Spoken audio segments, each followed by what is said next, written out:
Elivaldo Barbosa, a reforma da Previdência é o assunto principal lá na Câmara dos Deputados em Brasília. Você já não tem dúvida disso, né? Boa tarde. Eu diria até boa tarde, Joelson, mais uma vez, e boa tarde a você que nos acompanha. Eu diria até, Joelson, que esse é o assunto do país hoje. Todas as categorias profissionais, a população já começa a assimilar a importância desse debate, que tem agora, que transfere toda a responsabilidade para a Câmara Federal. E o presidente Rodrigo Maia, o que parece, Elivaldo Barbosa, não está apenas articulando, organizando administrativamente a votação. Ele está encampando o discurso. Sabe quem me traz essa informação direto da capital federal? Délio Rocha. Délio Rocha, ao vivo, traz as informações. Você que ouviu hoje o presidente da Câmara dos Deputados, Rodrigo Maia, também. Délio, boa tarde mais uma vez. Joelson Jordani, boa tarde para você, boa tarde Elivaldo Barbosa e a todos que nos acompanham pelo Jornal do Piauí. Olha, o presidente da Câmara, Rodrigo Maia, adotou o discurso sentimental. Hoje ele falou de criancinhas, de futuro, de família. Quer dizer, tudo isso para tentar diminuir a rejeição dessa proposta junto à sociedade civil, à sociedade como um todo. O presidente da Câmara ele também deixou o seu gabinete hoje pela manhã, veio conversar com os jornalistas, foi uma entrevista coletiva que a gente vai já ouvir o que o deputado disse, porque antes eu queria registrar a presença do deputado Rodrigo Martins, que é do PSB do Piauí. Boa tarde, deputado. Boa tarde, Délio, boa tarde, Elivaldo, Joelson e a todos os telespectadores. E eu queria agora, aqui ao lado do deputado Rodrigo Martins, ouvir o que disse o deputado Rodrigo Maia.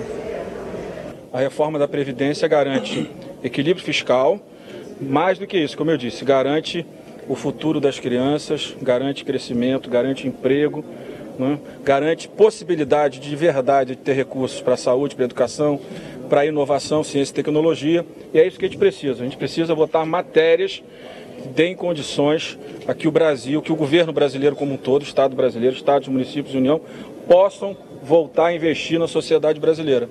Hoje está todo mundo sem recursos, os recursos estão vinculados a gastos obrigatórios que não vão ao encontro do interesse da sociedade brasileira. E na hora que a gente faz a reforma da Previdência, sem cortar salário de ninguém, nem aposentadoria, a gente está aprovando uma matéria justa, onde aqueles que estão hoje no serviço público ou no regime geral vão trabalhar um pouco mais apenas, o que é justo também, todos os poderes vão ser atingidos, né, o poder judiciário, o poder executivo e o legislativo também, mas nós vamos dar condições a que o Brasil possa voltar a pensar no futuro. Olha, Joel, se o deputado Rodrigo Martins ele tem informações de como deve ser o trâmite dessa proposta, ele conversou com o deputado Rodrigo Maia e a ideia é começar essa discussão já na quinta-feira, deputado? Bom, o intuito é esse, iniciar a discussão, se encerrar a discussão para a tentativa já da semana que vem, segunda ou terça-feira, colocar o projeto em votação sem nenhum tipo de discussão, sem nenhuma possibilidade de obstrução maior, tendo em vista que esse projeto ficará apenas para a indicação de orientação dos partidos, como devem votar, e a votação em si de cada parlamentar. Olha, Joelson, eu também conversei com o deputado Henrique Fontana, que é do PT do Rio Grande do Sul, ele que é um dos críticos mais ferrenhos a essa proposta da Previdência e, segundo ele, esse texto aí, caso seja aprovado, vai ser muito nocivo para a população e ele também falou de alternativas a essa reforma que está sendo colocada, que vai ser colocada em votação na próxima semana. Vamos ouvir o que disse o deputado Henrique Fontana. Se fosse para combater privilégios, o governo poderia propor e votar no plenário o congelamento do teto salarial do país, exigir o respeito aos tetos salariais, votar um imposto sobre grandes fortunas que 1 de cada 10 mil brasileiros vai pagar, ou votar um imposto sobre os ganhos milionários em aplicações financeiras que poucos fazem e que ganham muito dinheiro cobrando imposto sobre lucros e dividendos.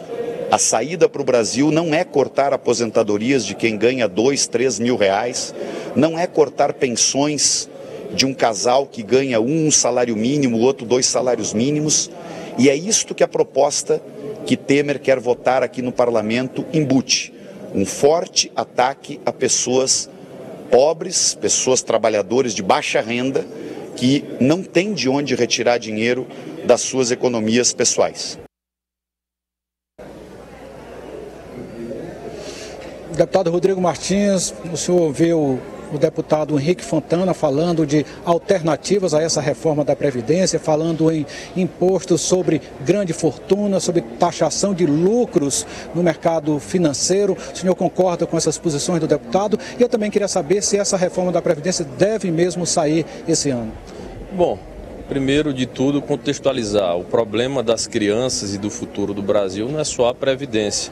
É lógico que passa também por uma discussão e é preciso que o governo faça uma discussão transparente e clara com toda a população sobre essa reforma transparente, coisa que não aconteceu. E é simples, até o fato de que mais de 100 milhões foram gastos somente com publicidade mostra a falta do diálogo e a falta do convencimento da necessidade dessa reforma da Previdência que está sendo colocada aqui quase que na marra da votação. Se ela vai ser votada ou não, eu acredito que não, porque a própria base do governo não tem voto suficiente e nem vai querer dar presença aqui na semana que vem para não se desgastar com o seu eleitorado.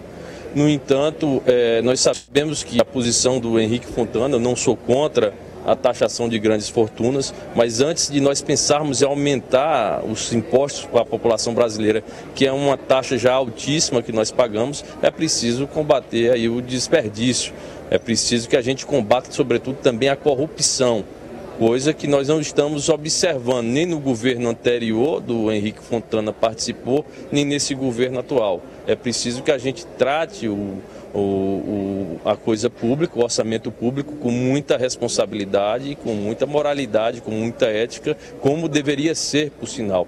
Então eu acredito que uma reforma como essa pode até ser necessária, mas é preciso fazer a auditoria da dívida, saber quem está devendo e não penalizar somente o trabalhador sem um diálogo franco e honesto com toda a sociedade envolvida.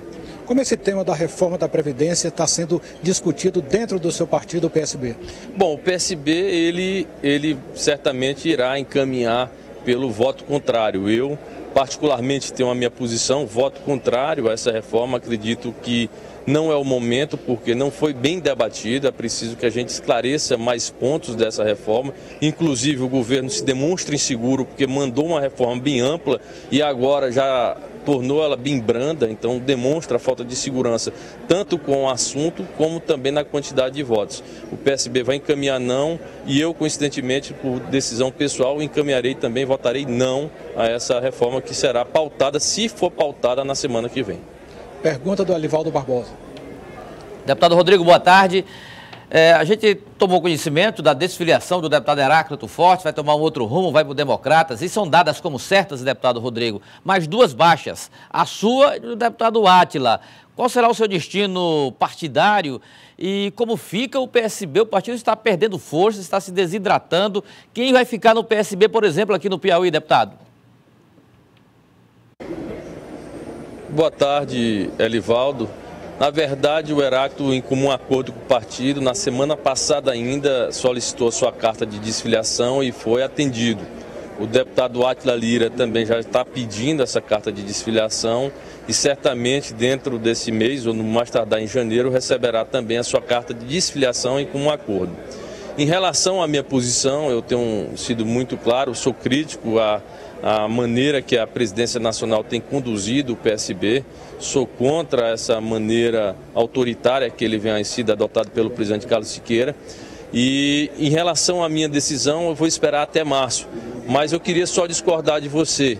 O PSB não está só se desidratando. O PSB, na verdade, está construindo uma estratégia com toda a oposição do estado do Piauí. Todos esses dois deputados que estão se desfiliando do PSB estão fazendo em comum acordo, discutindo com o ex-governador Wilson Martins, conosco, montando uma estratégia para aumentar o palanque da oposição e fortalecer o palanque da oposição na próxima eleição que virá no ano que vem. O PSB ficará na oposição juntamente com nós, deputados que estão aí, os que já se saíram e talvez a minha ausência no PSB, mas será um partido, iremos para um partido que certamente será oposição e irá fortalecer a oposição juntamente com o PSB e com o ex-governador Wilson Martins. Deputado Rodrigo Martins, eu queria agradecer pela sua participação no Jornal do Piauí. E, Joelson, a gente volta com você nos estúdios. Eu queria agradecê-lo, Délio Rocha, pela cobertura aí direto de Brasília. Obrigado também ao deputado Rodrigo Martins pela atenção conosco aqui. Falando direto da capital federal, Délio Rocha.